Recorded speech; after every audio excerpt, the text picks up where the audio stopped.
girl who swam for 6 hours a day to being a girl who didn't have enough energy to get up from her bed. From being the girl who didn't think twice before she ate to being the girl who couldn't stop thinking after she did.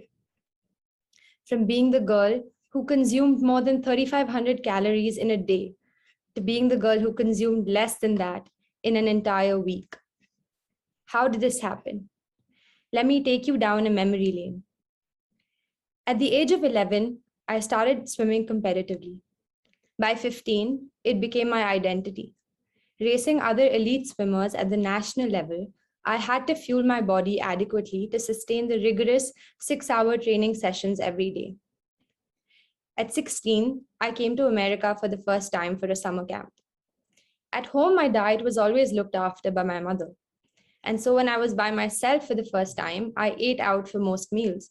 I was absolutely unaware about the concept of calories. So in the span of 2 months, I gained weight, 18 kgs to be exact.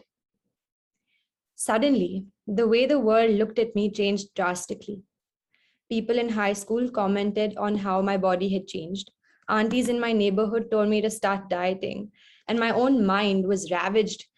That convinced me that I wasn't worthy anymore. I knew for a fact that I wasn't the only one feeling like this, so I did some research, and here's what I found. By the age of 7, 42% of girls express their desire to be thinner. The statistic increases to 81% by the age of 10.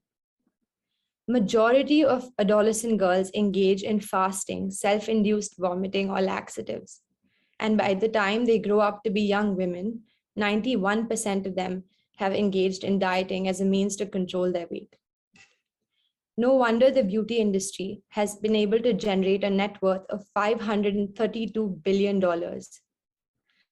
If we open Instagram, we find fitness influencers promoting slimming teas. If we open YouTube, we find tons of videos that guarantee hacks to erase hip dips in 15 days. The internet is flooded with images that are so finely photoshopped that we can't easily tell if what we're consuming is real or not. We are unknowingly taught to view beauty as an achievement, as something we need to strive for. And so it's easy to get trapped in this pursuit of illusion of perfection. And I did. I became so lost that I didn't know if I would ever be able to find my way back. The chaos theory suggests that something as small as the flutter of a butterfly's wings can cause a typhoon halfway around the world. That's exactly how it started for me. What began innocently as a harmless habit of cutting calories here and there soon spiraled out of control. And before I knew it, I had developed a crippling eating disorder. Exercising to oblivion and eating less than a pigeon most days, I lost the weight I had gained. So you could say from a purely physical perspective, I appeared healthy again. On the inside, however, it was a different story. I became a prisoner to my own mind, consumed by a rule book I had created. A rule book that told me how to eat, what to eat, when to eat. It was like I had flipped a switch in my brain. The problem was I couldn't find it again to turn it off. Food became something I needed to restrict, calculate, and manipulate, as something that I had to fit into numbers that I deemed okay, and to never, ever exceed that number. Why was I doing this to myself? Why was I relentlessly listening to this cankerous voice in my head that told me that I wasn't good enough, that told me that I had to get thinner even when I had nothing more left to shed? Because at some point, I think, it became less about the food and more about control. To maintain that control, I had to avoid the possibility of all unpredictable calories. So I stopped going out with my friends. I refused to eat my mother's cooking and slowly stonewalled myself into my own cocoon of isolation. A few months down the line, I was 21 kgs lighter. During this period, I was scouted by a modeling agency. What I thought was a step in the right direction was 2 steps in the wrong. The modeling industry was nothing less than toxic for me. I was pitted against other models, and more often than not, the skinniest one got picked. Contrary to what I thought, modeling wasn't enjoyable. It was scary. I was stressed, anxious, and deprived all the time. Every time I walked into my agency, I was told to lose a few more kgs. I didn't know how to at this point. I wasn't controlling my eating disorder anymore, it was controlling me. My health deteriorated further. I started hiding the food that I said I would eat, chewing to fool my stomach, but spitting it out to comfort my mind. I got irritated at every family member, every friend, and basically everyone around me for the smallest of things because I was perennially hangry, anger induced by hunger. My extreme calorie restriction and nutritional deficiency caught up to me. I started getting dizzy every time I stood up, started shivering on the warmest of days, and lost my period for 7 months straight, a condition called hypothalamic amenorrhea. But I kept ignoring the signs of my body that it was giving me, kept telling myself I could go a little while longer, until the day I couldn't. 10th December 2020. I was the only one at home when the bell rang. I stood up, walked towards the living room, but that's all I remember. I had fainted and fallen and was lying next to my bed with a bleeding forehead. It jolted me like never before. From the outside, the modeling industry looked glamorous, but it was an entirely different reality on the inside. What seemed like a dream come true became my worst nightmare. I was radio silent about my mental health, even though I actually wanted to scream. I liked what I saw in the mirror, yes, but I didn't like who I saw. I didn't like who I was becoming. So that day, I finally asked myself, what do you want more? Do you want to be just another girl in just another magazine, or to be able to eat without guilt again? To be able to live for someone else's validation or for your own? To be considered externally beautiful, but be deprived of food all the time, or be able to live a beautiful life instead without holding yourself back from enjoying food? When I saw myself choosing the latter for each of these questions, I knew I had to bid goodbye to the photo shoots and the runways. But quitting modeling was the first step to quitting my eating disorder. The next step was to seek treatment. I went for therapy and worked with a dietitian here in America. Recovery wasn't easy, and it definitely wasn't linear. It wasn't as simple as just, waking up one morning and deciding to stop obsessing over numbers. It was the opposite of that. Some days were harder than others. Days I missed the control it gave me. Days I almost relapsed.